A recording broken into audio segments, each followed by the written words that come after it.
Hello, friends, and welcome back to Malicious Compliance Stories. But before we dive in, make sure to hit that subscribe button, smash the like if you enjoy the content, and ring that notification bell so you never miss a juicy story. Caution signs are there for a reason. I lived on a narrow one-way street with houses on the left and on-street parking on the right. None of the houses had driveways, and the lots were narrow. Think row housing with detached homes? There was a handicap parking spot directly across the street from me, but rarely used. A new guy moved into the house next to my next-door neighbor. He had a large pickup truck and would park in the handicap spot even if a parking space was available. A few weeks later, he was ticketed for parking there. He continued parking there, probably accruing more tickets until his truck was towed. He then started parking his truck in his front yard, parallel to the street. However, in order to do that, he was cutting across part of my next-door neighbor's front yard. It wouldn't have been an issue, except the tires on the truck had raised treads and were killing the grass. My neighbor asked him a couple of times not to do that, but the driver said he wasn't doing any harm. He called the driver's landlord, who said he would talk to his tenant, but that did nothing. First, my neighbor put some grass seed down with some short sticks and some twine marking the reseeded area. The truck just drove across. My neighbor then put an orange cone there, but the truck drove right over it. The driver did have the courtesy to replace the cone in its spot, but was still cutting across the front corner of the lot. Here it comes. He pounded a piece of rebar into the ground with a sledgehammer so that at least 2 or 3 feet were under the grass. Then he put the cone on top of the rebar that was sticking out above the ground. He put a large caution sign saying not to drive over it because the cone was anchored into the ground. The sign was large enough to read from a distance. The sign was an afterthought, but that actually saved him from being held liable for the damages. That evening, the pickup truck drove over the cone again, or attempted to. I wasn't home, but a few neighbors were, and they described it as a grinding sound. The truck got hung up on the cone, and then the driver accelerated hard to get past the cone. The truck lurched forward and hit the front porch steps. Fluid was leaking out. The driver came over yelling and pounding on his door, but the neighbor was inside calling 911. The cruiser arrived, and the deputy heard both stories separately. He pointed out that there was a warning sign and that it was on my neighbor's property, and the truck had no business destroying the cone. He told the driver that he would probably have to replace the cone that was torn apart. He also warned the driver that any form of retaliation would be unacceptable.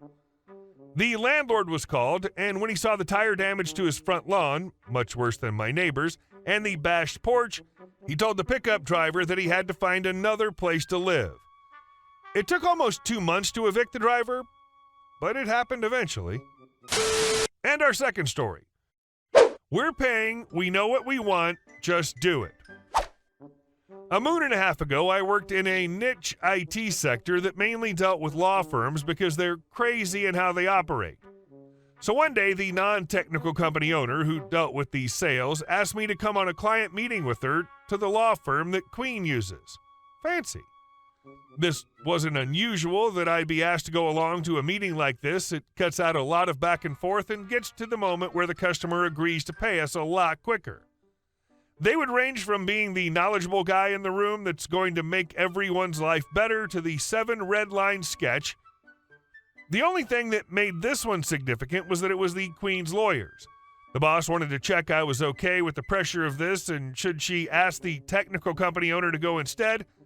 I guess she was nervous about losing the opportunity of having the Queen's law firm on our list of clients. I didn't see what the fuss was and said, sure, I'll go.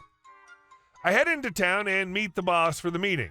We meet with the head of IT, a power user, and a partner.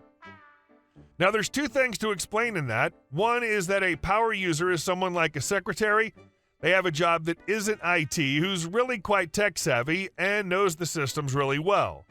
They'll usually train up the new people and field simpler issues to save calls to IT. And they'll have permissions to do a few more advanced things because they can be trusted. So they have a good knowledge of the job and of the IT. I guess now that would almost be a product owner. 2 is that for a partner to be in any IT meeting is odd. It's normally way beneath them, but I guess this problem was getting under people's skin for a while and it crept up the ladder. This particular lawyer was there because he was the technical partner or something. I think he basically explained what IT were talking about in partner meetings. So we get into their problems, and they tell us all the drama they've had with Competitor Corp. They had this at first, and it caused this issue. So they changed it to this, and it fixed that, but then this happened. And when they fixed that, we had the first issue again and a new one. So we've got this, and it's the best, but we still have this issue. I sat there nodding along, asking a question here and there, looking briefly at their examples.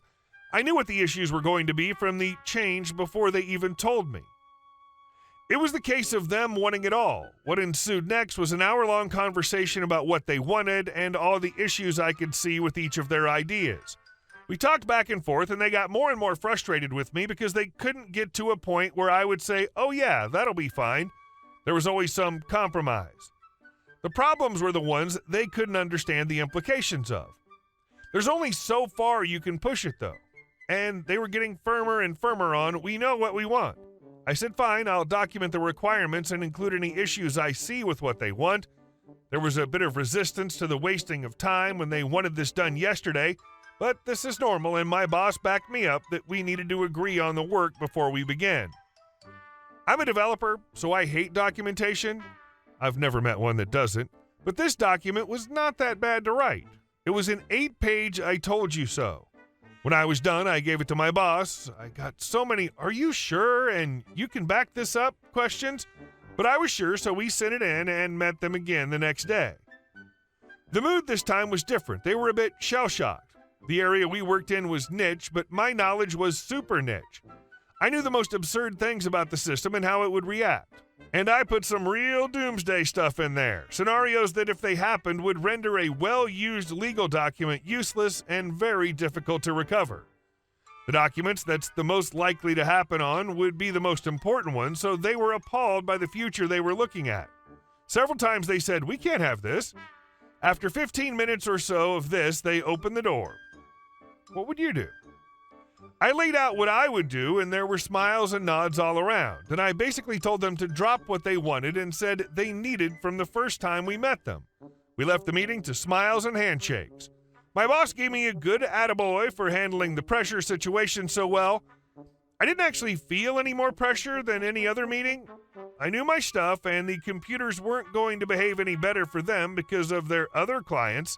My favorite part of this is that we then went ahead and got paid to build for them was the system that Competitor Corp first gave them. They were right when they delivered their first solution, but they didn't have the guts to hold their ground, or maybe they didn't know what was coming when they made those changes. I don't work in that industry anymore. It was nice being one of the best in the world at something, but it's like being the best Betamax repairman in the world. Who really cares? You handled them deftly. And that makes you an invaluable resource to your company. There's no certification for being able to do that.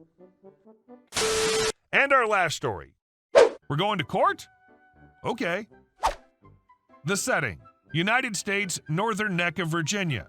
The situation: bought land and built a house on it. Back when my wife and I were much more newlywed than we are now, we hired ourselves an architect and went whole hog on having our cozy little dream home designed.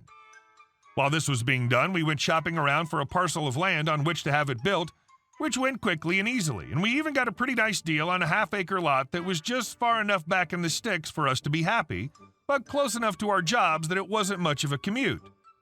The best part of all, no homeowners association. There weren't any active back in that area because, point blank, it was full of poor people back then, dirt poor country types and working poor wage slave types.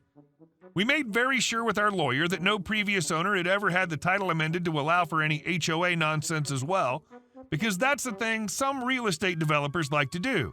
They'll buy up a property, get the title amended to force the membership of the property into a local HOA that they usually operate or are in cahoots with those who do, then resell it with that as a new requirement for any prospective buyer to automatically agree to when they sign the title. Flash forward to August of 2019. COVID was just around the corner, but nobody knew that yet. Everything was that which passes for normal out in those parts, and my wife and I had since moved to a different location, but retained that property as one of our various rentals. It was our dream home for several years, and we loved that place. Moving was tough, it was a good neighborhood out there, and folks were very welcoming.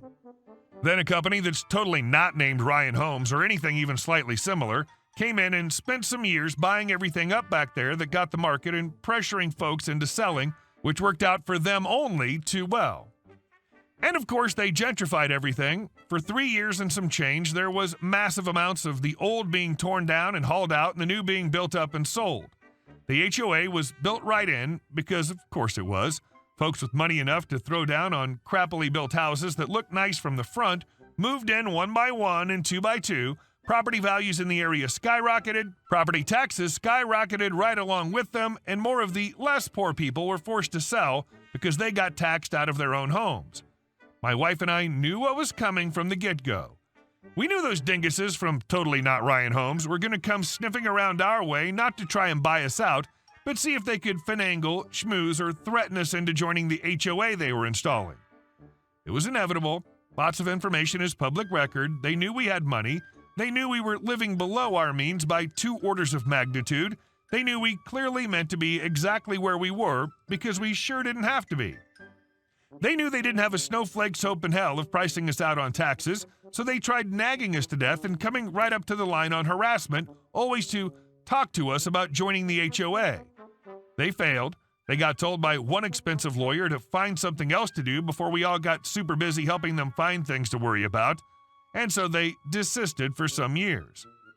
Then my wife and I moved and got the property set up as a rental. Absolutely Not Ryan Homes starts bothering our tenants there, both trying to get them to pressure us into putting the property into the HOA, as well as getting our tenants riled up with the most outrageous lies about what could happen if we, the owners, don't protect our renters better.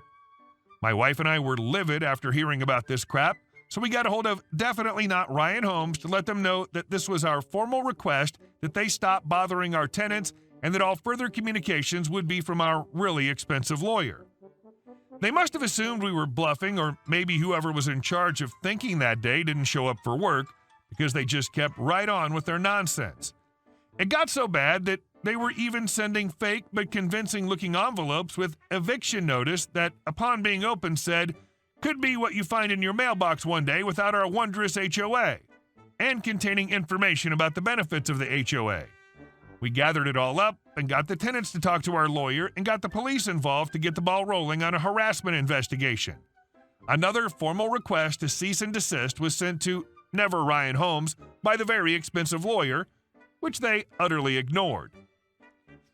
I think their guy that's supposed to come to work and think about things quit a long time ago. Maybe he never told anyone. Maybe nobody noticed. Whatever the situation on their end, when my lawyer talked to their lawyer told my lawyer that their client was doing everything legally and that if we wanted to pursue the matter in court, that was what we'd have to do. So we did. I'm not sure what kind of lawyer magic my lawyer and his fellow legal demons worked on this front, but we were in court for 1 single hour when my lawyer and their 4 lawyers and the judge had a private talk after the preliminary hearing. Half hour later, and the lawyers from maybe Ryan Homes come back to the courtroom looking like a quartet of cats that had been peed on. My lawyer takes a seat beside me and says, "They're going to settle." And I was like, I didn't think we were that far along into this yet. What happened? And then he said they built 51 homes in County of Concern over 2 years. Every single one of them was inspected before close of sale by a real estate agent that never actually got around to getting her home inspector license. And that's how Was It Ryan Homes the whole time paid me $10,000 to not sue them while they got bent over by the county and the state and tag teamed like the new boy with the pretty lips in a prison yard.